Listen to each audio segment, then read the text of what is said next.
So hey guys, welcome back to my channel. जैसा कि आप लोगों को पता है, मैं यूजीसी नेट वालों के लिए जो भी शॉर्ट नोट्स है वो लेकर आ रही हूँ, क्योंकि मैं खुद भी एग्ज़ाम दे रही हूँ। तो मुझे पता है कि कहाँ से क्वेश्चन पूछता है और आपको कितना पढ़ना है। पूरी किताब आप नहीं पढ़ सकते हो क्योंकि टाइम बहुत कम है, लेकिन जो कुछ इंपॉर्टेंट टॉपिक है वो पढ़ के भी आप अच्छे नंबर गेन कर सकते हो।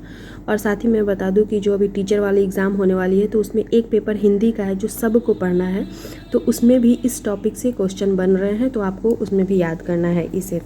तो आइए सबसे पहले बात करते हैं जो स्पर्श व्यंजन किसे कहते हैं। तो च, छ, ज, ट और ठ, इसको स्पर्श व्यंजन कहते हैं। बहुत सारे लोगों को आप में से याद भी होगा और बहुत सारे लोग होंगे जिनको नहीं भी, थोड़ा सा कन्फ्यूज़न रहता है। क्योंकि मैं खुद, मुझे ये सब याद है, लेकिन मैं कल खुद रात को टेस्ट दे रही थी, तो 20 क्वेश्चन में से मेरे 10 क्वेश्चन गलत हो गए। क्योंकि होता है ना, जो ईजी लगता है कि हम अरे ये तो आता ही, लेकिन उसी क्वेश्चन में हम लोग ज़्यादा गलत करते हैं। तो एक बार आप इस सब चीज़ों को नोट डाउन कर ले और इसको अच्छे से पढ़ लें। उष्म व्यंजन, ये याद कीजिए, जितने भी श होते हैं ना, ताला, विषय, मूर्धन्य, दंस और हा, ये सब उष्म व्यंजन कहलाते हैं।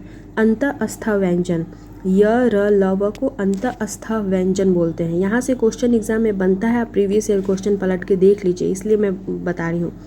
जैसे आपको ऑप्शन दे देगा, पूछेगा इसमें से अंतःस्थ व्यंजन कौन है। संयुक्त व्यंजन, जो छ, त्र और ज्ञ है, ये संयुक्त व्यंजन है। आगत व्यंजन बोलते हैं ज और फ को। बाकी सब भले ही आपको याद है, लेकिन आगत व्यंजन में आप जरूर कंफ्यूज होइएगा, तो इसको अच्छे से याद कीजिए। ज और फ आगत व्यंजन है।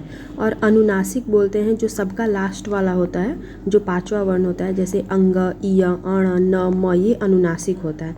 उसके बाद आते हैं कि सर्वनाम के भेद। तो सर्वनाम के 6 भेद होते हैं। पुरुषवाचक सर्वनाम सबसे पहले आता है, जैसे मैं, तू, आप, यह और वह, यह पुरुषवाचक सर्वनाम है।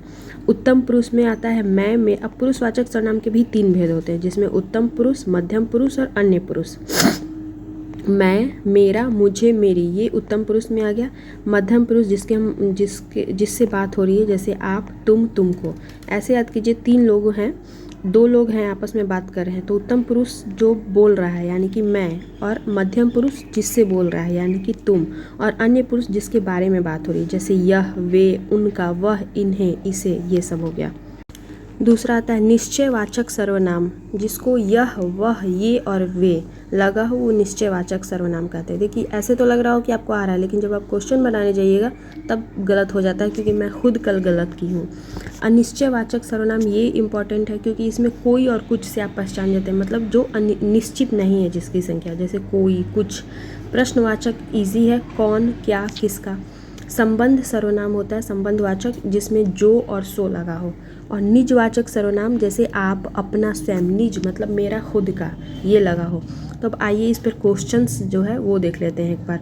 प्रश्नवाचक सर्वनाम, जैसे अब उसे क्या चाहिए, ये वो प्रश्न करना है कि अब उसे क्या चाहिए, या आप कौन हो, तुम्हारी उसे कैसे बात हुई, ये सब जिसमें लगा हो तो ये प्रश्न करना हो गया।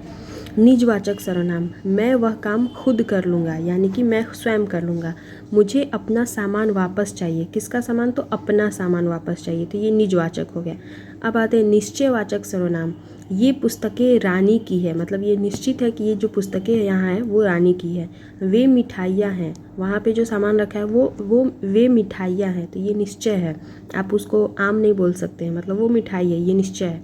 अब पुरुषवाचक, जैसे वह बहुत अच्छा लड़का है, तुम्हें कम दौड़ना चाहिए, ये सब पुरुषवाचक सर्वनाम है। तो यहाँ पे सर्वनाम के हम पूरा जो भी 6 भेद है वो पूरा देख लेते हैं। आई होप आप लोग को अच्छे से समझ में आ रहा होगा।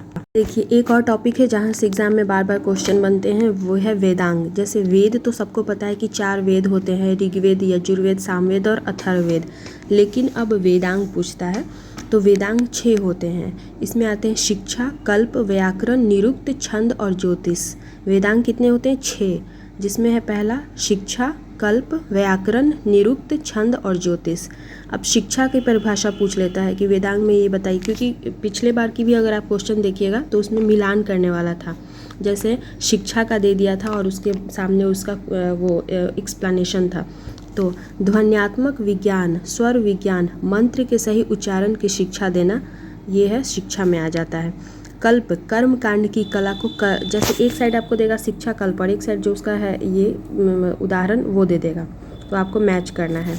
परिभाषा, जैसे कर्मकांड की कला को क्या कहते हैं, ये कल्प हो गया। व्याकरणिक नियम व्याकरण में आ जाता है। निरुक्त क्या होता है, तो व्युत्पत्ति की कला, कठिन अस्पष्ट शब्द, संक्षिप्त सूत्र को निरुक्त कहते हैं। छंद, शास्त्रीय संस्कृत कविता पद्य है और उनके वैदिक मीटर का काम छंद करता है। ज्योतिष, जिसमें हम शुभ अशुभ नक्षत्र खगोलीय ये सब घटनाएं आती हैं, वो ज्योतिष में आ जाती हैं। अब एक और क्वेश्चन है यहाँ पे, जो 64 कलाओं का उल्लेख काम सूत्र में है, जो कि वात्स्यायन ने लिखा है। यहाँ से ये क्वेश्चन पूछा हुआ है, इसलिए मैंने इसमें डाल दिया है कि 64 कलाओं का उल्लेख किस में देखने को मिलता है, तो ये काम सूत्र में, और ये किसने किया है, तो वात्स्यायन ने किया है। आई होप आप लोग को अच्छा समझ में आ रहा होगा और अच्छे से आप लोग इसको नोट डाउन कर लीजिएगा, क्योंकि यहाँ से प्रश्न बनते हैं।